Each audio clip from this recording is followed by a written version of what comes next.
dechrau. Wel, mi roeddwn i mewn ysgol gynradd wrth oswatha phlentyn bach yn y derbyn fel maen nhw yn gofyn pwy wyt ti? A fi'n dweud wrth gwrs Mrs Thomas, ond am y dydd heddiw wneith Marian wneud y tro. Ond wedyn mawr siom i mi ymlaen i ddweud, ti'n edrych yn debyg i ffrind mam gi. Nawr mae hwnna'n dweud rhywbeth falle am fy oedran ni, a dwi wedi yn reol bellach yn wedi gweithio yn y maes ers dros 20 mlynedd ac yn parhau ymweld ac ysgolion yn gwisgo hetiau gwahanol ac yn parhau i gymedroli'r cyrsiau sybothol i athrawon sy'n cael eu cynnal mewn sawl canolfan dros Cymru. A fy nhasg i heddiw ydy arwain y diwrnod a cheisio cadw at yr amserlen. Fi'n credu mai dyna'r dasg fwyaf sydd gen i bore yma. Felly, good morning and a warm welcome to you all. Marian Thomas, ydw i, and I could take you on a journey to observe some excellent practice in both primary and secondary schools and in teacher training.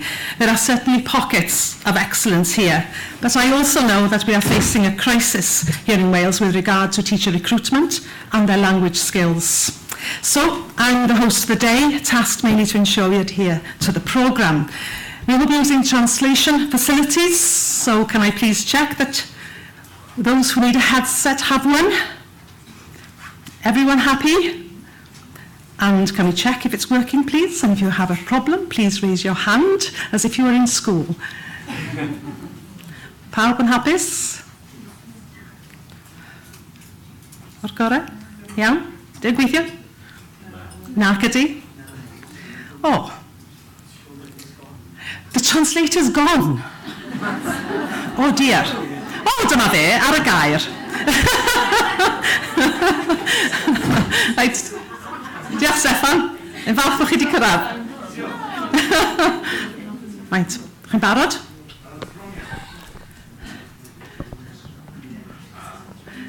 Dwy funud. 2 minutes.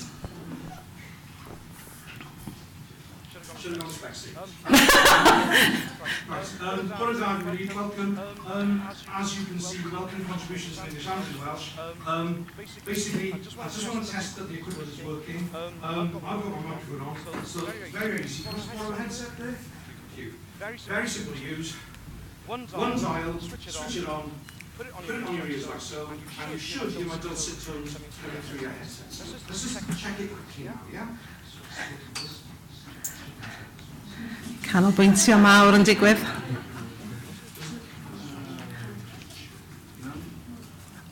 Oh dear. So, was anyone having difficulty hearing through the headsets just now? Okay, thank you very much. If there are any problems, just catch my eye. I've got plenty of spare headsets for you. It's good to see the signal is reaching everybody. Iawn, pawb yn hapus felly. Diolch yn fawr iawn. O ran materion trefniadol, does na ddim ymarfer tân wedi drefnu ar gyfer heddiw.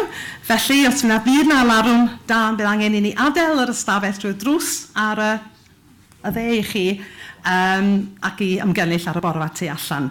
Ac mae'r tai bach yn ôl yn y dderbynfa. Felly, mae'n braf gweld yr ystafell yn llawn heddiw gyda chynrychiolaeth eang o bartneriaid, ymarferwyr a darparwyr hyfforddiant wedi dod at ei gilydd. Mae heddiw'n gyfle allweddol bwysig i gydweithio'n bwriadus i rannu a gwellau'n dealltwriaeth o addysgu ail iaith yn effeithiol ac ystyried sut gall ymchwil gael ei drosi i'r ystafell ddosbarth. Felly diolch yn fawr iawn i chi am gefnogi'r digwyddiad pwysig hwn. Ac mae yna anogaeth hefyd i chi drydar drwy gydol y dydd, os gwelwch chi'n dda. Felly os newch chi drydaru o'r gorau neu drydar, mae'r manylion ar y sgrin ac ar eich byrddau chi. Felly diolch yn fawr iawn. Roedd ysgrifennydd Cabinet Kirsty Williams wedi gobeithio bod yma a mae hi wedi anfon ei ymddeiriadau gan ddymuno pob llwyddiant sy'n ni ar y diwrnod. Felly, yn gyntaf heddiw, mae'n bleser gen i groesawu Eluned Morgan, Gweinidog y Gymraeg a Dysgu Gydol oes. Ers i ffynodi'n Gweinidog ym mis Tachwedd y llynedd, mae'r Gweinidog ymhlith datblygiadau eraill wedi cyhoeddi cynllun y Gymraeg mewn addysg, sydd yn gosod y cyfeiriad ar gyfer datblygu addysg cyfrwng Cymraeg a Chymraeg dros y 4 blynedd nesaf. Mae heddiw felly yn rhan o'r weledigaeth yma i'r dyfodol. Felly, croeso Eluned.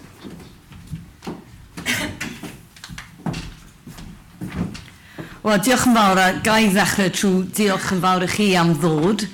Dwi yn meddwl bod hwn yn achlysur pwysig iawn i ni fel cenedl. Mae rhaid i ni gydnabod bod y targed yma o gyrraedd miliwn o siaradwyr yn nod uchelgeisiol tu hwnt.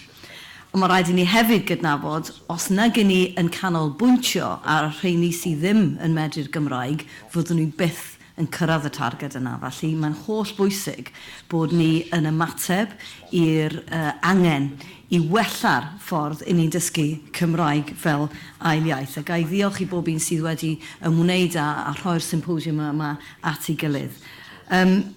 Dwi yn meddwl bod yn bwysig i ddechrau trwy cydnabod bod problem gyda ni.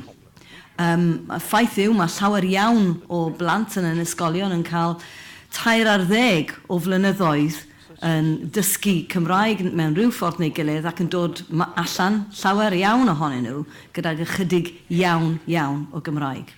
Ac felly dwi yn meddwl bod e'n bwysig yn bod ni'n adlewyrchu ar hynny ac yn pendroni ar sut allan ni wella'r sefyllfa. Nawr, beth dwi eisiau gwneud hefyd yw tanlinellu y gwaith arbennig sy'n cael ei wneud gan rhai athrawon. Dwi'n siŵr bod nifer fawr ohonyn nhw yn yr ystafell yma heddi, a ga i ddiolch yn fawr i chi, rheini ohonoch chi yn arbennig sydd ar y talcen caled sydd yn gweithredu yn dosbarthiadau ni ar hyd a lled Cymru. Felly, rhan o beth ni eisiau gwneud heddiw i edrych ar sut mae rheini sy'n gwneud y gwaith yn dda yn gallu falle rhannu yr ymwybyddiaeth yna a'r dysgu yna a hefyd sicrhau yn bod ni yn gwella y gwaith yn ei wneud. Ac un o'r pethau o'n i'n ymwybodol bod ni eisiau gwneud fel llywodraeth oedd i sicrhau yn bod ni yn gweithredu ar sail evidence, bod ni'n gweithio ar sail ffeithiau, ni'n gwybod ble mae'r gwaith yma yn cael ei wneud yn iawn, sut mae'n cael ei wneud yn iawn dros y wlad, ond hefyd ar draws y byd. Sut mae dysgu ail iaith yn effeithiol a gai ddiolch yn arbennig ac croesawu yn cydweithwyr ni o Prifysgol Abertawe a Reading yn arbennig sydd wedi gwneud y gwaith ymchwil yma yn trafod yn y dydd. Now, fel dwi'n gweud, mae rhan o'n nod ni gyda'r miliwn o siaradwyr yn Welsh speakers is one that is ambitious. And of course, it's not just that people can speak Welsh, but that they use Welsh as well. And that's one of the problems we have. Half the people who can speak Welsh do not use it at the moment. And that is also a very important thing too. And in order to do so, then we have to create favourable conditions for people to ensure that that happens, ensure that it is seen as a positive thing. I was brought up in a non-Welsh speaking area, a heavily non-Welsh speaking area in Cardiff, and an area of 30,000 people. Well, we were one of maybe 3 families that spoke Welsh. Every time I went to the shop, everyone would say, "Oh my God, it's the Welsh dog, it's the Welsh dog."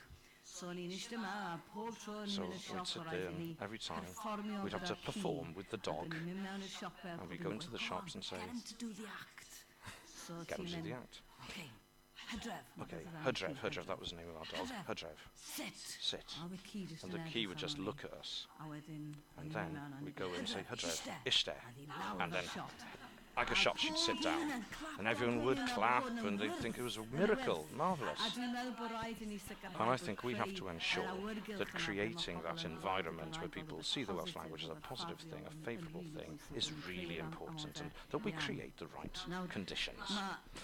Now, improving our education system is central to our vision, and as you've heard, we've been out with a report just before Christmas on how we want to see the improvement happening in the way that we teach Welsh. So you'll be aware that there's quite a far-reaching transformation on the horizon in terms of the Donaldson philosophy, and I think it's important that we prepare the skills, because Welsh is also a skill.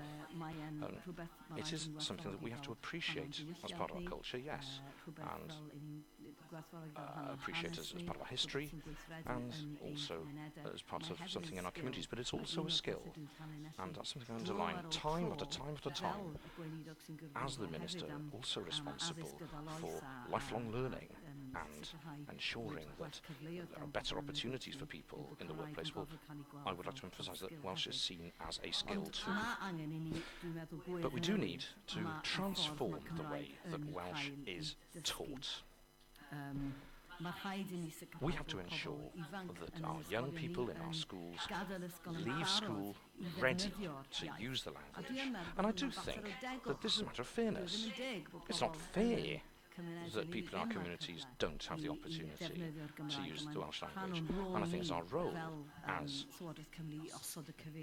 people here in Wales to set that agenda and give them the opportunity. But in order to do so, it is essential that we have a workforce of the highest standard, an enthusiastic, motivated, energetic workforce, and a workforce that has been introduced to high-quality education.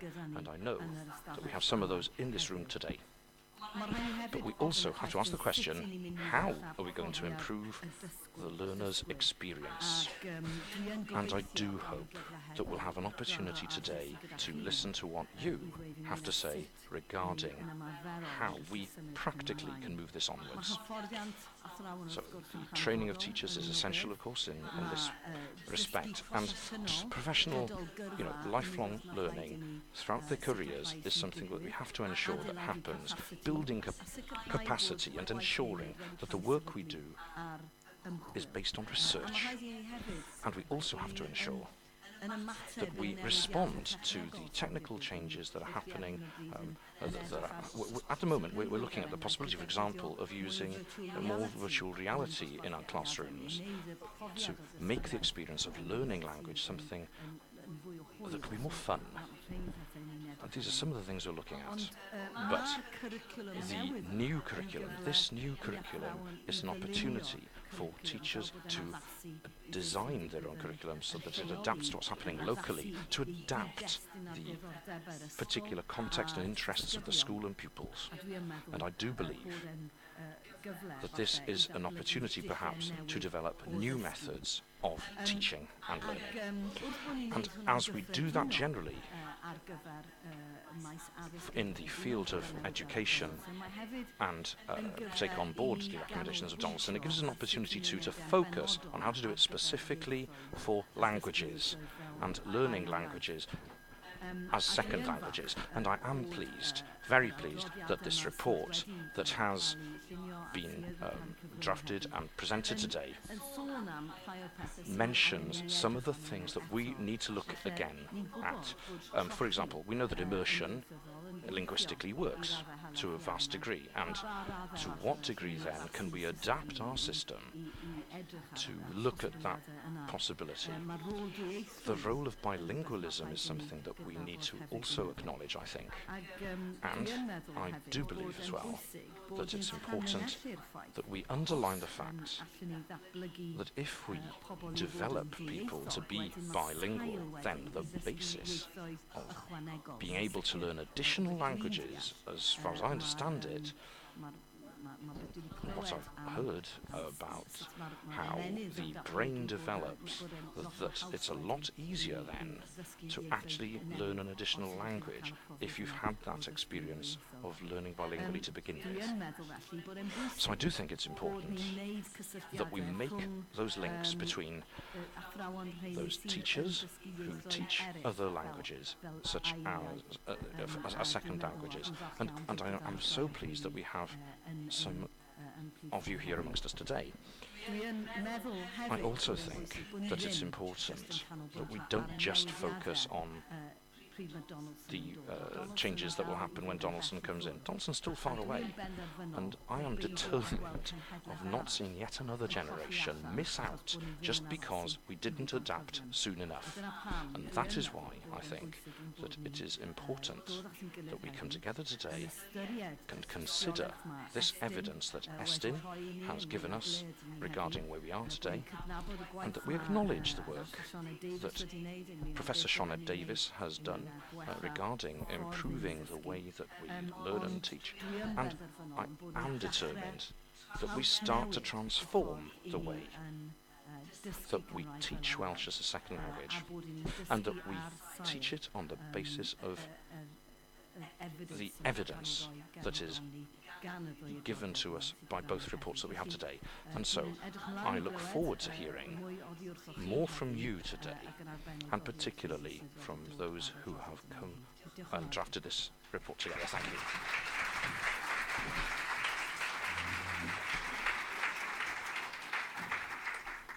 Well, thank you very much for your words, opening words, and I'm sure that we would be delighted to take that up from the Minister. She has set the context clearly for the day.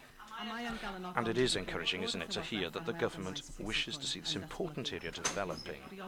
And I would say it's good to see the appropriate attention paid to teachers. And as the Minister has mentioned, we're here to hear from experts regarding effective methods of teaching Welsh as a second language, and to see how we can analyse those findings and developing the workplace. The Welsh Government, as you know, has produced 2 reports over the last few months, which have been shared amongst you. And what we have in both of these reports are an assessment of evidence that already exists regarding methods that are effective in teaching second languages. Now, the first report, which was drafted by Dr. Parvaneh Tavikoli and her colleagues in the University of Reading, offers a very concise overview of teaching languages as second languages and how relevant they are to the situation in Wales today. The second report that we'll hear more of after lunch introduces the results of evidence that we've had and witness statements too, and again the results that will be sent to us. So without any further delay, I'd like to invite Mrs. Tavikoli to present her findings.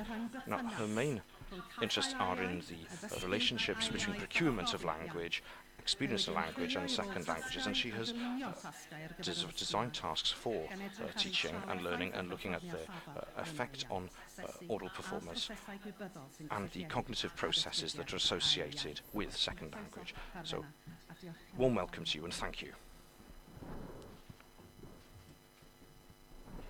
Thank you very much, Catherine.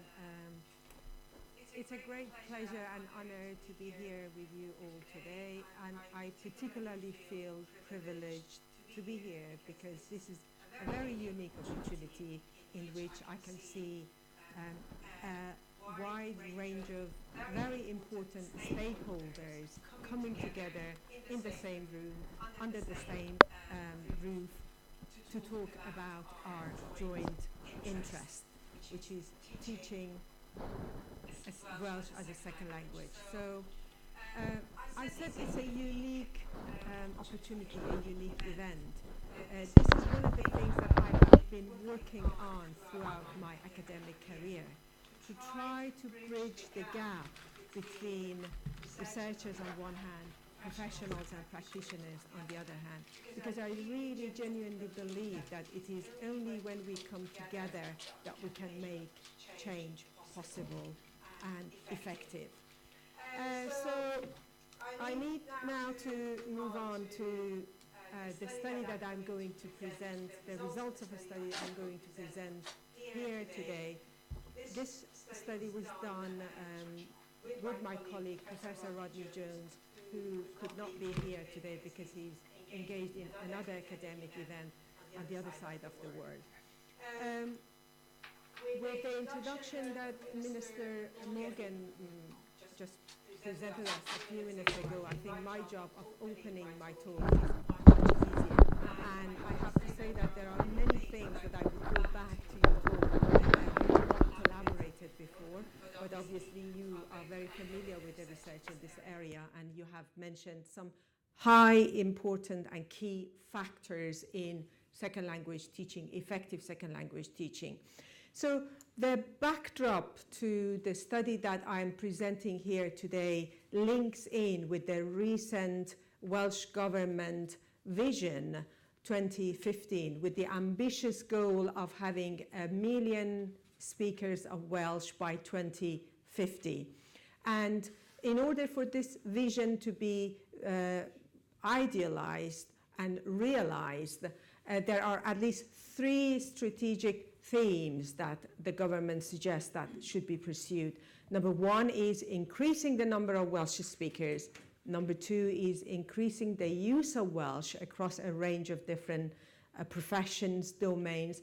And number 3 is to create the favorable conditions, the infrastructure, the content that is needed. And these 3 are really important factors that have driven our work in this project.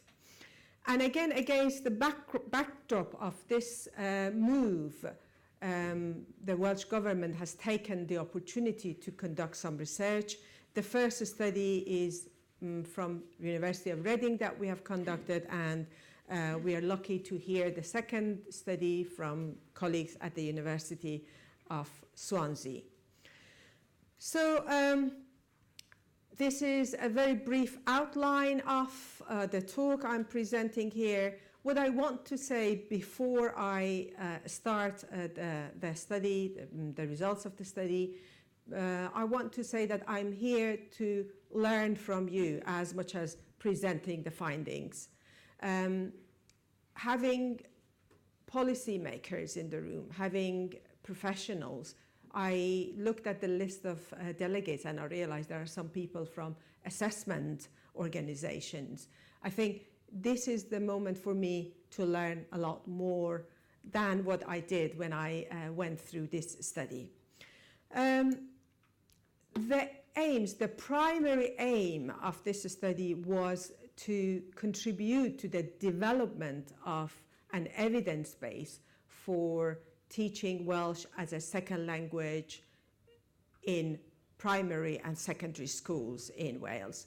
But also we were hoping to develop a critical overview of the literature in this area. So we had to go through all the literature that met our requirements, and I explain to you in a moment what they were. But most importantly, to consider whether these results, whether these findings from the literature apply to the context of Welsh. I think this is the key fact here. The secondary aims for the study we have conducted was to help stakeholders develop a better understanding. We really hope that the report that we've produced is of a kind of nature and language that can reach out to different stakeholders, from parents to professionals at schools to assessment officers.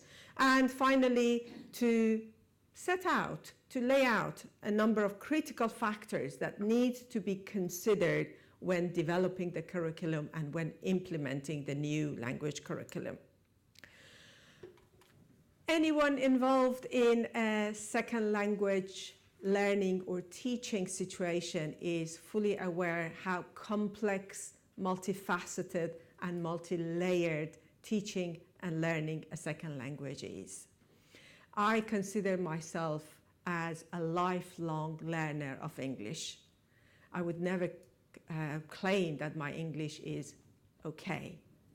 It goes on and on and on. It is very complex. It's a very complex situation in general because it involves psychology, sociology. It involves a range of different stakeholders. It changes all the time. So I think in general it's very complex, but probably teaching Welsh is even more complex. And some of the reasons I have mentioned in the slides is that Welsh, is it a first language? Is it a second language? Is it an additional language? Is it a home language? Or is it all of these things?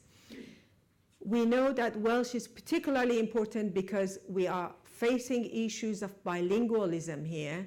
More importantly, it's a means of revitalizing Welsh when we teach Welsh as a second language. And even more important, how it should be taught at schools to get the desired outcomes and outputs. So some of the remaining challenges for us in this room is to deal with the complexity of the context, to deal with the complexity of the process of learning Welsh when students in the country probably can survive without having it. Then there are multiple stakeholders, and each stakeholder comes in bringing a layer of complexity, and the dominance of English in this country, not only in this country, all around the world, makes teaching other languages a really challenging job. So we have suggested that one possible approach to evaluating the effective approaches to language teaching and learning in this context is, first of all, to understand the social, psychological, and contextual conditions, then from that to move to successful curriculum planning. Then we need to come up with a set of effective instructional practices. It is highly important to have the right kind of assessment, and I'll come back to this later on. And then finally, to collect all the evidence and to evaluate and plan and feed back into the process. And the process is an ongoing process. It would never, ever stop. In this study, we had 4 major research questions. The first question was, what are the goals of language learning in this context? The second one, what different factors affect the learning process and the ability to reach those goals? What instructional methods and practices are there in the literature that suggest Welsh can be taught effectively in this context? And to what extent do these work? In order to answer these questions, we developed a systematic approach to reviewing the literature. We searched empirical studies after 1980, and we referred to a range of high-stake, prestigious, and peer-reviewed journals. We also included some book chapters. We looked into research, particularly after 1980, but if there was something that was really important to include in this project, we did. More importantly, Rodney and I drew on our years and decades of teaching and learning other languages in different contexts. So that is also included in the project. But I am finally looking forward to hearing your feedback and comments, because the study is not yet to us complete. It needs your feedback to be added to that. This is a list of journal articles that we, a list of searches that we did through our databases. I understand that the font is too small to be seen on the screen, but hopefully you can see the details in the report itself. So the first question was, what are goals of language learning? I think for a large majority of second language learners around the world, the main and primary aim of language learning is to be able to communicate in the language. And when we say communicate, we don't necessarily mean only speaking. As Minister was referring to, it goes beyond speaking, being able to do things with language, being able to use it to communicate meaning in writing, in speaking, and in a multimodal context. Historically, we have believed that the communicative competence draws on a number of other competencies. You need to be linguistically competent, you have to have discourse knowledge, you have to have sociolinguistic understanding where it is appropriate to use which language, and to go beyond that, to be able to make a conversation with a partner and to be a strategic user of a language. When language seems limited, what strategies do you have to draw on to make it more communicative and more meaningful. Many people have suggested that this is a very limited approach to understanding the goals of language. You could be very good in all these factors, but still not a successful language user because you're not able to interact, you're not able to transact with other people. Therefore, the research in this area has suggested that in addition to those competencies, intercultural competence and transactional competence are important. Because language is dynamic, because you need to interact with other people, you need to have competencies that allow you get engaged in interaction and be able to transact. I don't want to get into the details of the differences between these two. If you're interested, please read the report. We have clearly and carefully done an analysis of how different these are. But generally speaking, transactional competence is the ability to be able to get tasks completed, accomplished, to be able to go to a restaurant, order food, and communicate with the waiters or the restaurant people there, or to go to your work and to your profession and be able to get engaged with people and complete the tasks. So these two competencies have been added to the previous ones in order to make the goals of language learning possible. People have gone even further to say that when you learn a language, it's not only the linguistics or the interactions. You are engaged with your ideology, with your identity. So symbolic competence refers to the use of language for social purposes. We are, as a community, as a discourse community, we have a social capital. We have values that are engaged in everyday uses of language. And for any speaker to be successful, they need to get engaged at a social identity and ideology level. For example, we need to teach our students how to assert agency. Language is power, and being able to function well in a language means you need to be able to position yourself in the society and to say in what ways learning this language will promote me as a social activist person. This brings us back to the idea of learning language, a lifetime learning opportunity, and the lifelong learning approach. In fact, the idea of symbolic competence is very important because from what I heard and from what I have seen in the literature about learning Welsh is that some learners do not feel they are empowered by learning Welsh. And this is something that probably we need to work on. Also, the idea of translingual competence. Interestingly, translingual competence was first used by the Welsh educationalist St. Williams in this context. And this refers to the planned and balanced use of both languages in language classrooms.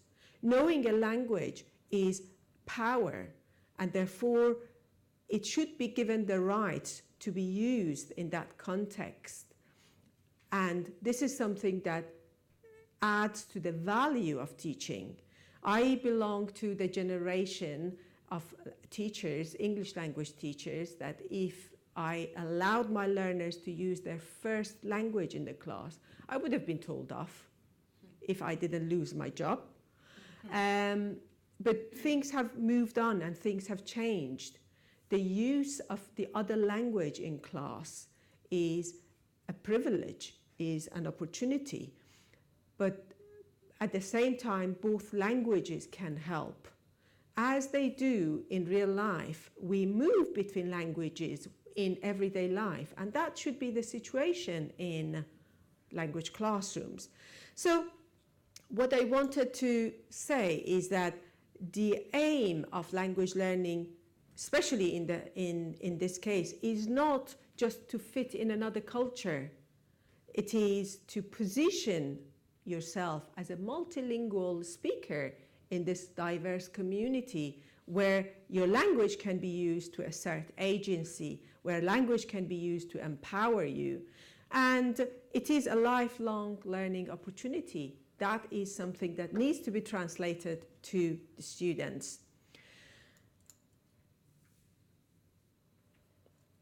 So my conclusion for this section is that we have now a range of different competencies, and we need to take a holistic approach to the goals of language. We need to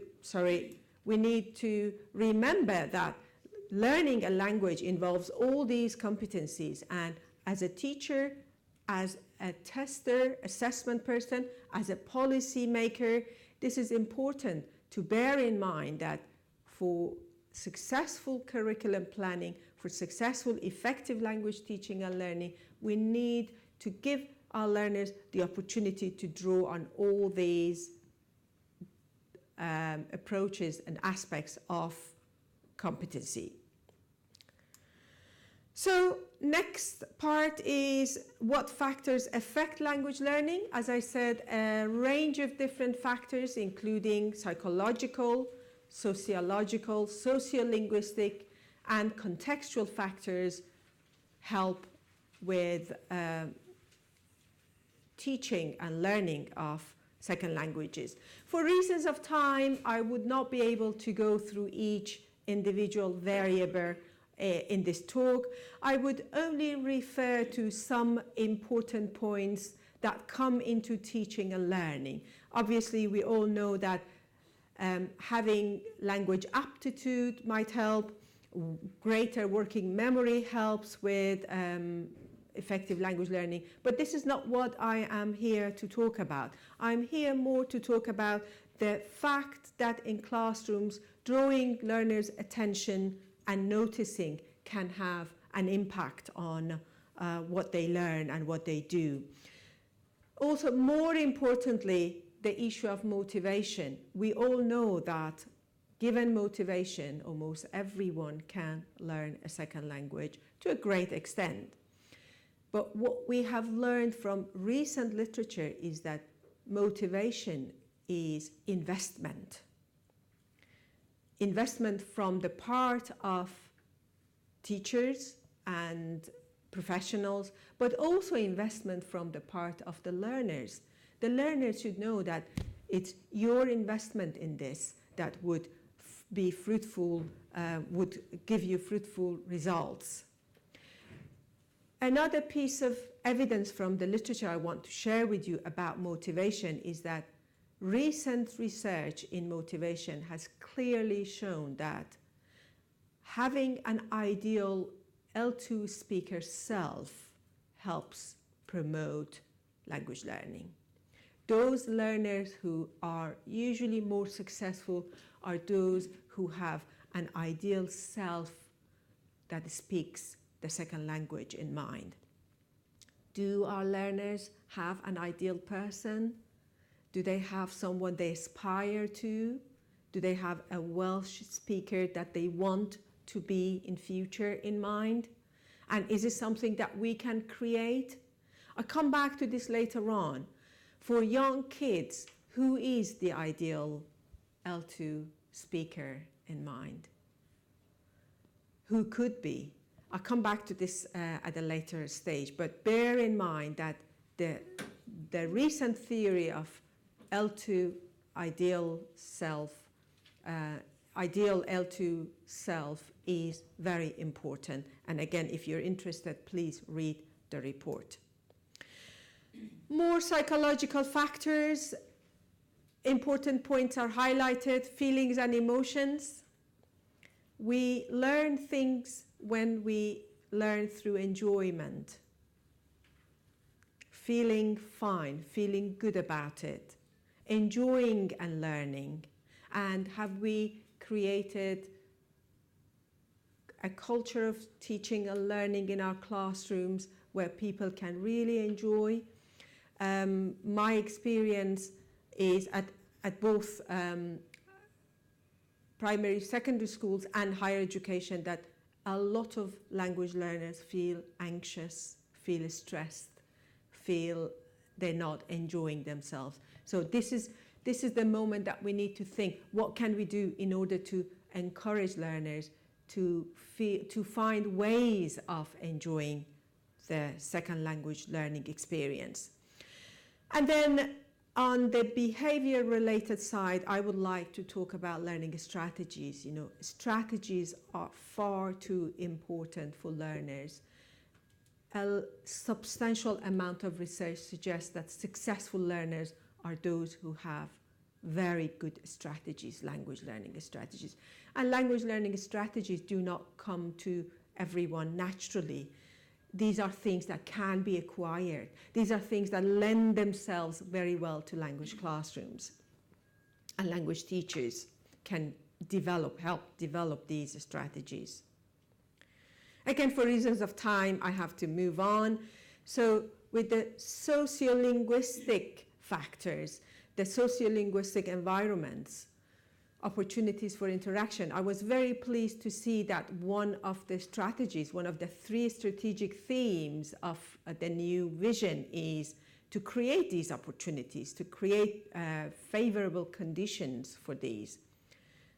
Exposure, being surrounded by people who use this language and using it in different domains, using it for different uses and purposes and for different communication reasons.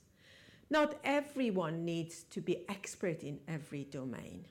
Believe me, my first language Persian's domain of going to a mechanic and get my car done is 0.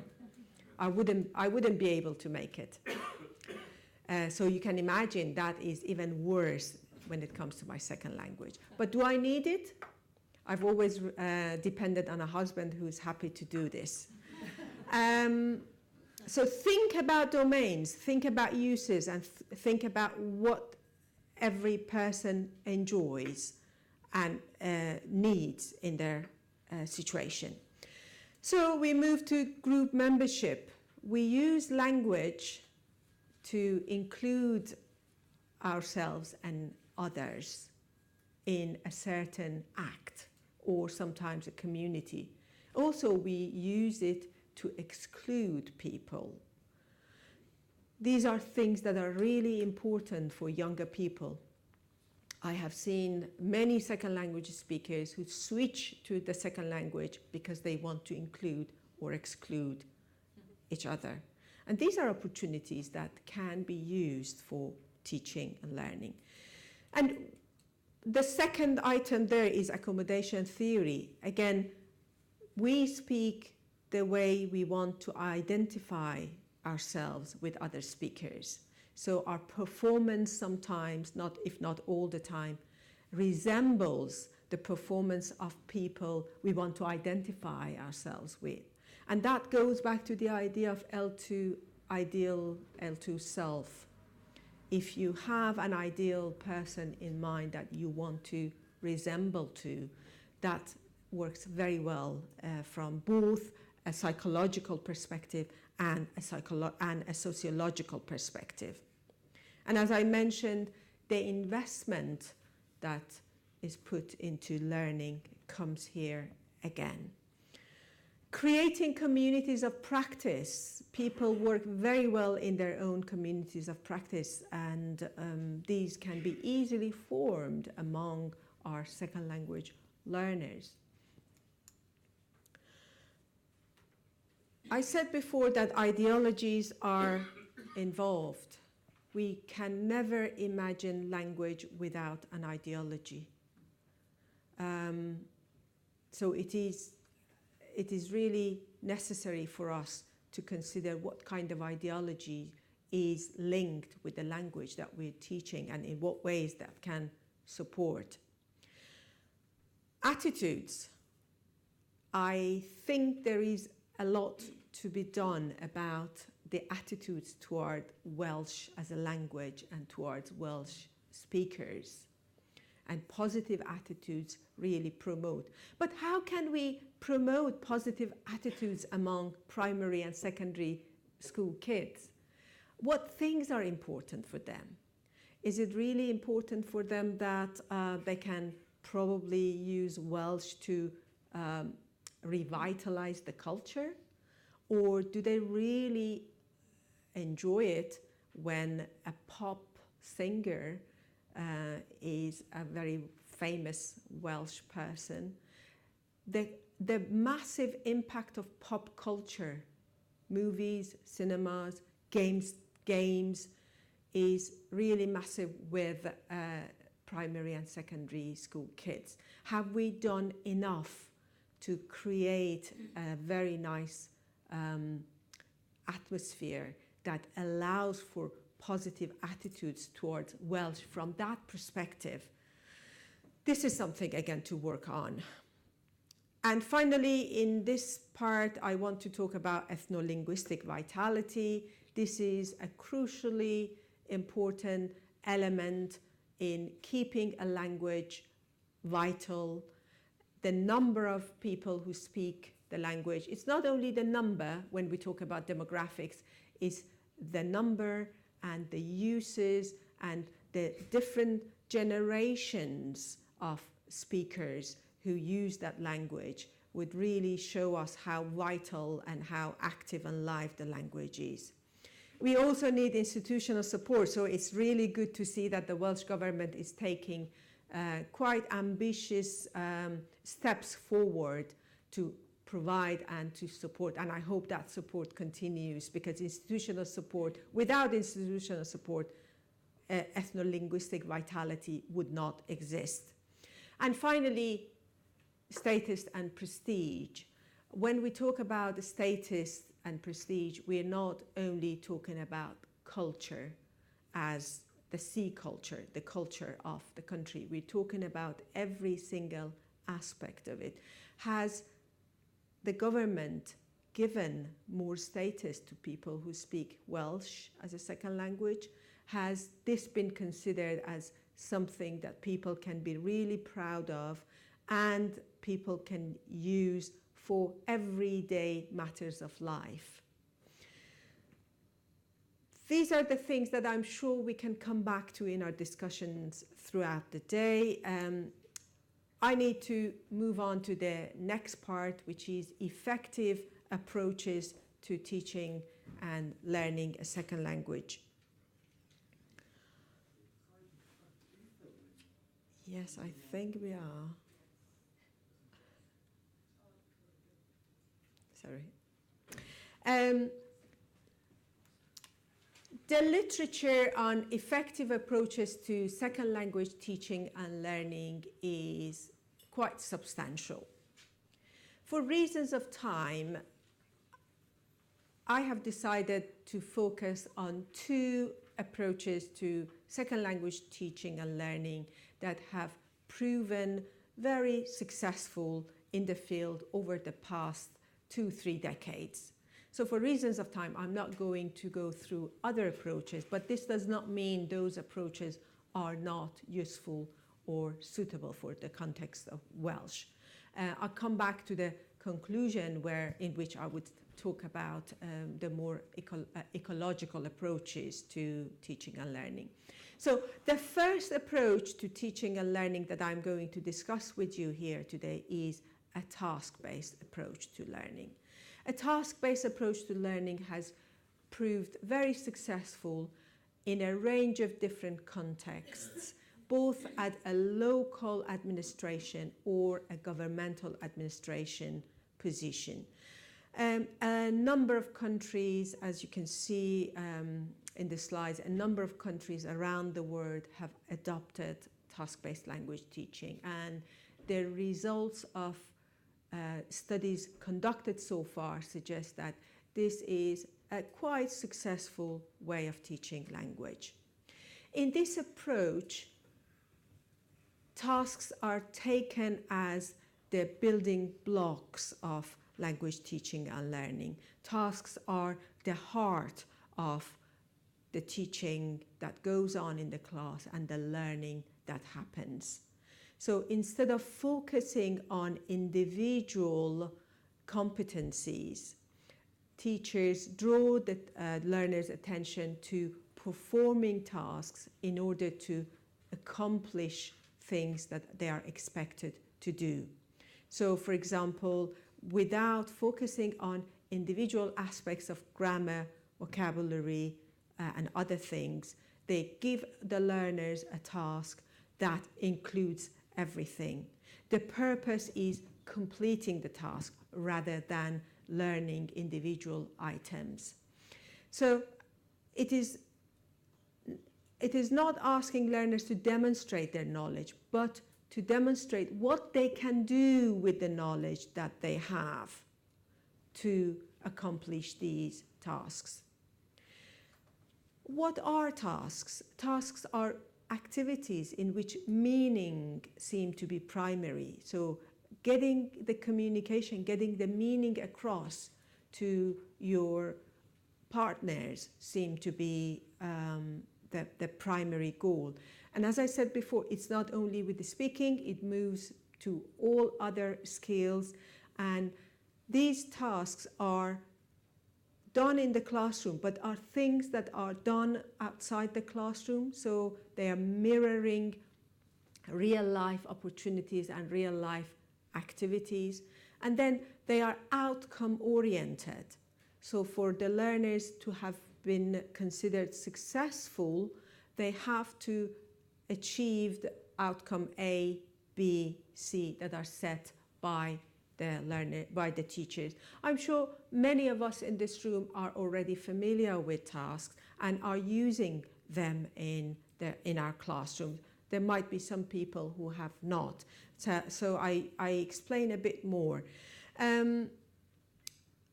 The evaluation so far, including a number of meta-analysis studies, suggests that they are relatively successful with a different group, with a different range of learners, including younger and older. And they are very useful also for professional purposes. So getting a group of students who are working in a particular profession is usually they benefit from the use of tasks in this context.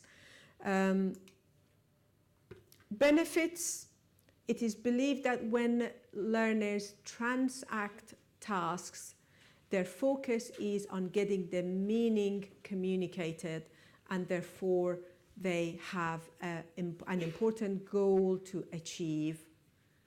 And that's when the brain processes a second language more easily and more effectively. Task-based language teaching has been very successful in telling the learners where their gaps are. It allows them to notice what they know and what they don't know. To see the gap between what they can do currently and what they should be doing in future. Also, task-based language teaching has been very successful in setting the real life objectives and goals. If you can complete the task in the classroom, you know what you can do in real life with that language. It engages and directs learners' attention to the different aspects of language that can be useful for them when they want to use it outside classroom. Also, it really encourages learners to work with each other to construct new knowledge in order to help each other to learn what they need to learn and to learn how they can use it for real-life purposes. Again, for further information on task-based language teaching, I suggest you read more from the report, and I'm happy to discuss it further with you. And Obviously, there are key challenges in this approach, especially when we teach large size classes, or when we teach learners who all speak the same language. Using tasks could be challenging. I am very keen to hear from you and to see how you deal with those challenges today. The second approach, effective approach that we want to highlight here today is the CLIL approach. This is the content integrated language learning approach, content and language integrated approach. And it is very much a European initiative. It is used in Europe to teach a range of different languages to school children. In most contexts, it is used for secondary schools rather than primary schools, and the reason is that at least a minimum level of literacy is required for learners to be involved in this. So, for example, they can learn music and history through French, and they can use chemistry through, let's say, Greek, in addition to the language that they have in their context. Again, this has proved very helpful, very successful when learners finish their course with some solid language that they can use in those specific areas. Obviously, this is more suited towards academic purposes. It is more suited towards pursuing education further out, but it can obviously be very successful for such purposes.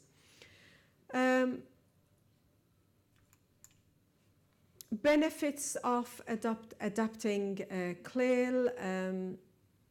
Language is learned in this naturalistic context. Language is also learned through two teachers usually, a teacher with expertise in the language and a teacher with expertise in the content, and the collaboration between the two is a large benefit to the learners. It can lead to moderate to high gains in proficiency over the long term. And am I right in thinking, Tess, that you would refer to this later on today as well? So we would get a better insight about the use of CLIL later on this afternoon. And it would lead in very good gains in speaking ability, in vocabulary, especially vocabulary for special purposes, and for grammatical accuracy and complexity. Again, obviously, there are key challenges here, and one of the key challenges is to find the right teachers can work with each other. Not all teachers can or work in a situation where they're free to go to work with the other colleagues in their classrooms. It's quite time-consuming for the departments who offer such an approach, but obviously this is something that can be compensated for. My conclusion from this part of the presentation is that these are methods and approaches that are suggested to be effective in other contexts.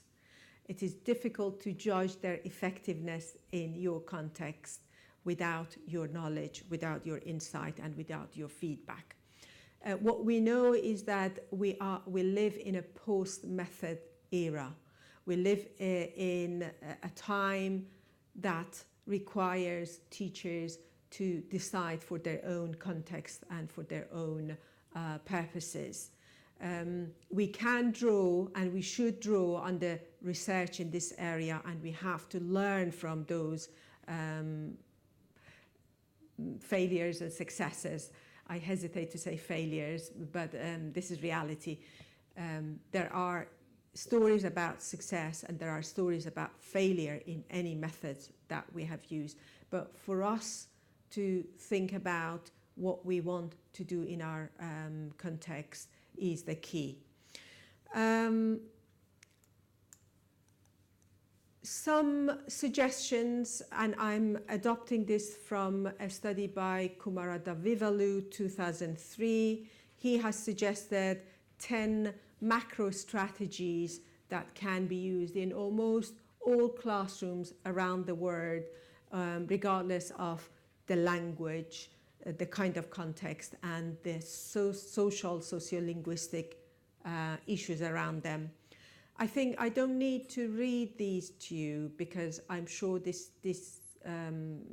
list is familiar to many of you, and this is something that you can take further with you as you go back to your teaching and learning contexts.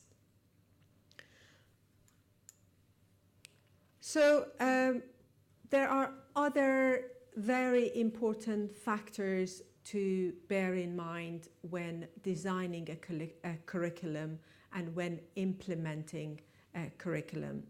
The first item that I would like to talk about is the syllabus.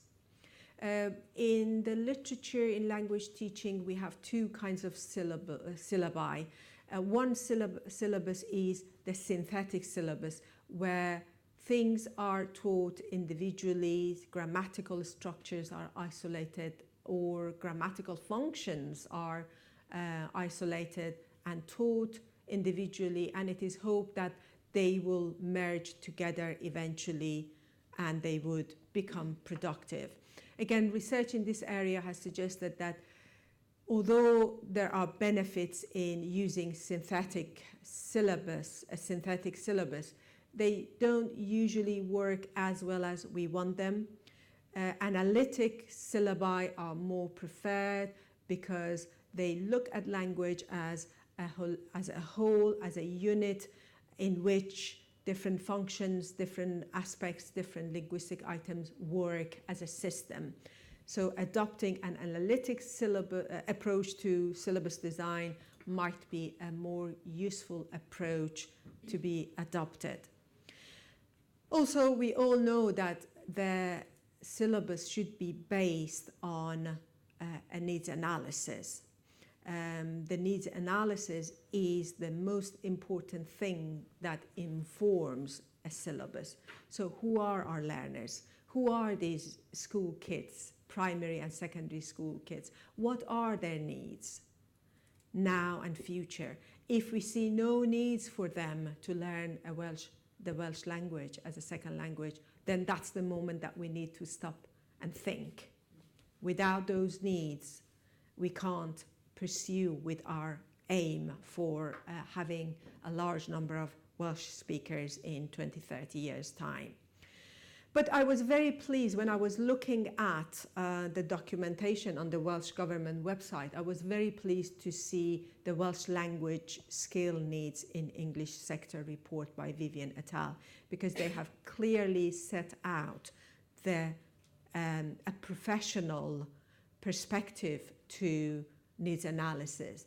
They have clearly set out what different professions needed. And that could be a beginning of our syllabus design. Obviously, that needs to be expanded and more research needs to be done in this area, but that is a very good beginning. Even more important than the syllabus is the assessment. Our learners would learn what they need to be assessed on. Eventually, not only learners, but their parents, their teachers, and a range of other stakeholders, local authorities, are interested in the assessment, in the marks, in the scores that learners would take away from their school time with them. So the best thing we can do for them is to design the assessment in a way that encourages learners and teachers and all other involved stakeholders to do what they want them to do. So if we want them to be able to use the language at workplaces in their professional lives, therefore that is what we need to assess them. They would learn that language for the purpose of assessment, and hopefully they can then perform that in real life. So the assessment, teaching, and syllabus should go hand in hand. And that is something that probably we need to work on more actively and more rigorously. Bear in mind that assessment is also a very powerful and gatekeeping device. You know, assessment is not only about the school achievement, it is about opportunities for life, for employment, for immigration, and for a range of other factors. And then we want to think of assessment both in terms of summative assessment, but ongoing teacher-based, classroom-based assessment. We know that assessment for learning plays a very important role both in the learning and in the assessment part of the process, the whole process. Well, last but definitely not the least is the teacher training. We can't expect our teachers to change overnight when a policy is introduced. Teacher training is an ongoing, it's a life adventure, and this is something that really needs investment. Again, I'm sure you're familiar with it. Research has substantial evidence that teachers practice what they really believe in.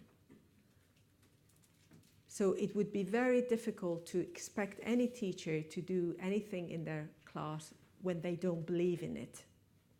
And as a researcher and a teacher myself, I am aware of the gap between teacher training as it is in the UK generally and around the world, a gap between teacher training and research.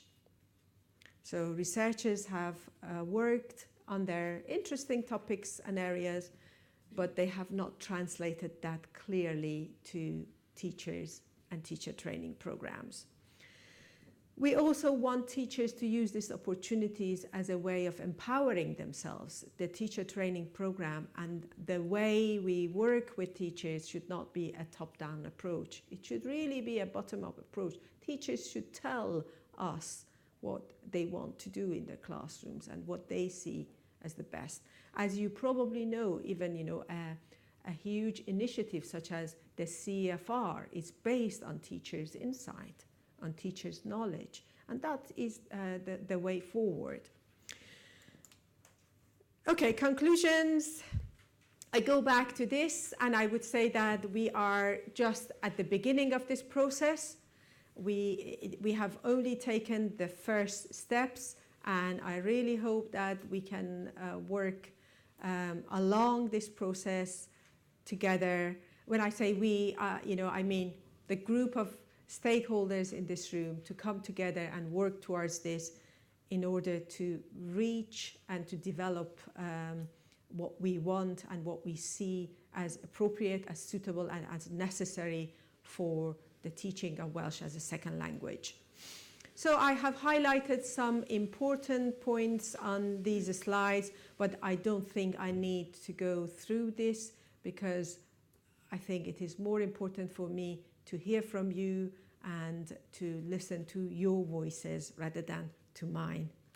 So have a look at the highlighted points that suggest these are points to bear in mind when working on the curriculum, designing the curriculum, teaching in our classrooms. Thank you very much.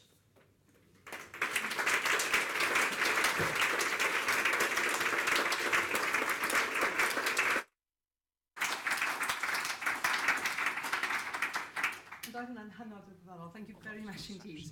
I'm sure that many of you have a vast number of questions, and we have 5 minutes now for Q&As.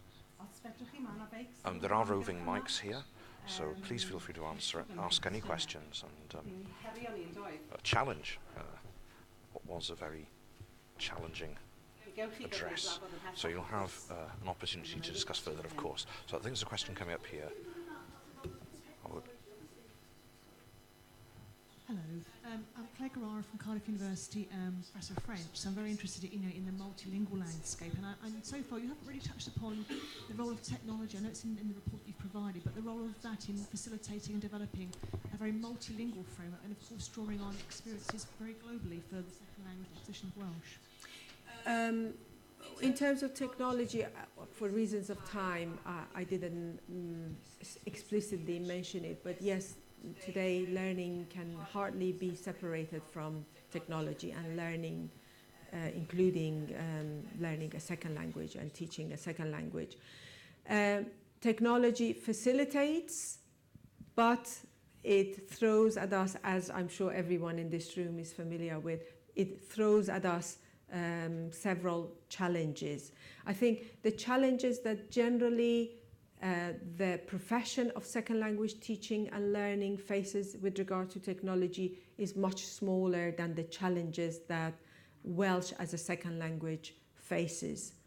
If you're teaching English as a second language, you have far fewer challenges, but when it comes to teaching Welsh as a second language, obviously, because it is a minority language and it is not widely used on technological advances, then it is really limited. But what I wanted to say is that, I refer to a number of aspects sociolinguistically that can be developed further in order to help promote the teaching and learning of Welsh. I think one of those aspects is to creating those opportunities for our students to be able to use Welsh on different platforms. I know very little about these things, and that's, I think my opportunity to learn from you. But do kids play games through Welsh language? Online games, are there insights, incentives for that? Do you use platforms, virtual learning platforms specifically for Welsh? I can see, yes.